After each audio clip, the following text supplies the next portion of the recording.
पायल एक खुले मिजाज की जिंदा दिल लड़की होती है जिसे उसके पापा ने फुल्ली सेल्फ इंडिपेंडेंट बनने के लिए सब कुछ सिखाया हुआ होता है।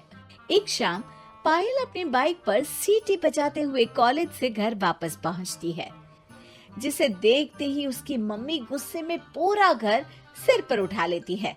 आ गई महारानी, बहुत बोलते थे मैं अपनी बेटी को सब कुछ सिखाकर दुनिया में मजबूती से खड़े रहना सिखाऊंगा, साथ में बेटी को लफंडर बनना भी सिखा दिया, ये नहीं बताया। क्या हुआ? आज ये कुकर इतनी सीटियां क्यों मार रहा है? सीटी? सारी फसाद की जड़ तेरी वो बाइक और सीटी है, उन्हीं से लड़के छेड़ती है ना तू। हाँ, ये तो गलत है, मुझे बताए बिना ही लड़का छेड़ दिया। हाय तौबा, ये कैसा पति और बेटी मिले हैं मुझे। अरे मम्मी यार, तुम ओवर एक्टिंग बंद करो, और मैंने कोई लड़का नहीं छेड़ा पापा। शिट यार। अच्छा मम्मी, आप पहले मुझे ये बताओ कि आपको ये सब बेकार बातें बताता कौन है? अच्छा, तूने कोई लड़का नहीं छेड़ा? अरे वही शर्मा आंटी, वही बताती रहती है, पर उसकी खबर तो मैं खुद ले लूंगी। अच्छा मेरी प्यारी बेटी, थक गई होगी ना, जा जाकर आराम कर बेटा।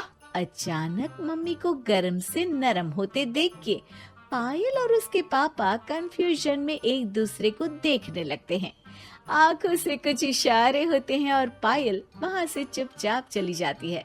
जिसके बाद रात को घर में सबके सोने के बाद दोनों पापा बेटी छत पर मिलते हैं। क्या खबर लाए हो? अरे तुम्हारी मम्मी तो हमसे भी तेज निकली, कोई खबर नहीं मिली। क्या यार पापा, पता नहीं अब मेरी मदर इंडिया कौन सा बम फोड़ेंगी। इसी के साथ दोनों अपने कमरे में वापस जाकर सो जाते हैं। अगली सुबह पायल जैसे ही कॉलेज जाने के लिए तैयार होकर कमरे से बाहर निकलती है तो उसकी मम्मी उसे लड़के वालों के सामने ले जाकर खड़ा कर देती है। जी, ये है मेरी बेटी पायल, थोड़ी चंचल है लेकिन बहुत नेक दिल और होशियार है। देखते ही देखते कुछ घंटों में पायल और शुभम का रिश्ता पक्का हो जाता है, जिसके कुछ दिनों बाद पायल शादी कर अपने ससुराल पहुंच जाती है। सोचा था मम्मी कोई बम फोड़ेंगी, पर उन्होंने तो सीधा मुझे उम्र कैद की सजा ही दे दी। बहू, अब उम्र कैद समझो या बम, रहना तो यही है, निभाना यही है, इसलिए छिछोरी हरकतें बंद करनी होगी। है? ये आप क्या बात कर रही हो? मैंने क्या किया? इतने मासूम ना बनो, मुझे तुम्हारे कारनामों के बारे में सब अच्छे से पता है। ऐसा बोलकर सास तो वहां से चली जाती है, लेकिन पायल सोच में पड़ी वहीं खड़ी रह जाती है। जिस पर शुभम उसके पास आता है। तुम मम्मी की बात का बुरा मत मानना, वो पड़ोस वाली आंटी ने उन्हें तुम्हारी बाइक चलाना, सीटियां बजाते हुए घूमना, बेधड़क सबसे बात करना वगैरह जैसी कुछ बातें बता दी है, जिसे सुनकर उन्हें गुस्सा आ गया है। पर फिक्र मत करना, धीरे धीरे साथ रहने से वो भी ठीक हो जाएंगी। Thanks for your concern, but I don't care. Payal सीधा अपने कमरे में चली जाती है। अगली सुबह कॉलेज जाने के लिए तैयार हो सीटी बजाते हुए कमरे से बाहर निकलती है, जिसे देख सास गुस्से से तिल मिला उठती है। महारानी, शादी के अगले ही दिन ये हीरोइन बनकर कहाँ चल पड़ी? और ये लफंगों की तरह सीटियां बजाना बंद करो। ये हमारा घर है, कोई सड़क नहीं जहाँ तुम आवारागर्दी करती घूमो। मम्मी जी, सीटी बजाने और कंफर्टेबल कपड़े पहनने से लोग कब से आवारा बनने लगे? इसी के साथ सास बहू का युद्ध शुरू होने ही वाला होता है कि शुभम वहां पहुंच जाता है। माँ, उसका कॉलेज है इसलिए ऐसे तैयार हुई है।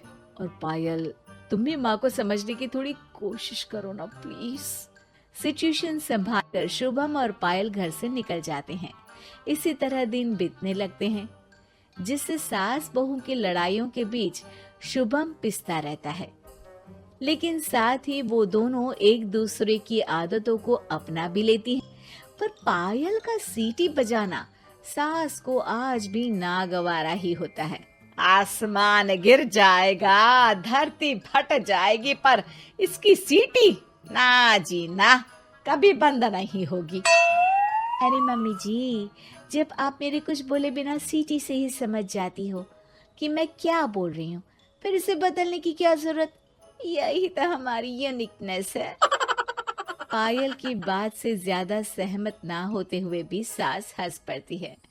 उसी शाम पूरा परिवार घूमने जाने का प्लान बनाकर घर से निकल जाता है और उनके जाते ही घर में चोर घुस आते हैं और तभी वो सब भी दोबारा घर के अंदर आते हैं बाहर से। क्या यार पायल, एक शाम भी फोन के बिना नहीं रह सकती थी क्या? घर में ही तो फोन है, कहाँ चला जाता? अब जल्दी अंदर जाकर अपना फोन लाओ, मम्मी और मैं यहीं बाहर वेट करते हैं। ज्यादा बोल रहे हो, देखो अब और धीरे काम करूंगी।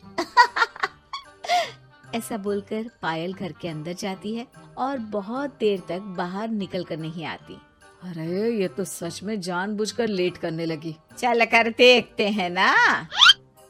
दोनों जैसे ही मेन डोर के नजदीक पहुंचते हैं, उन्हें पायल के सीटी बजाने की आवाज सुनाई देती है। हमें लेट करके खुद मजे से बैठी सीटियां बजा रही है। अरे गधे, ये मजा नहीं सजा है, जल्दी से पुलिस को फोन कर। माँ की बातों से कंफ्यूज्ड शुभम उसे देखता ही रहता है। सास खुद ही पुलिस को फोन कर देती है।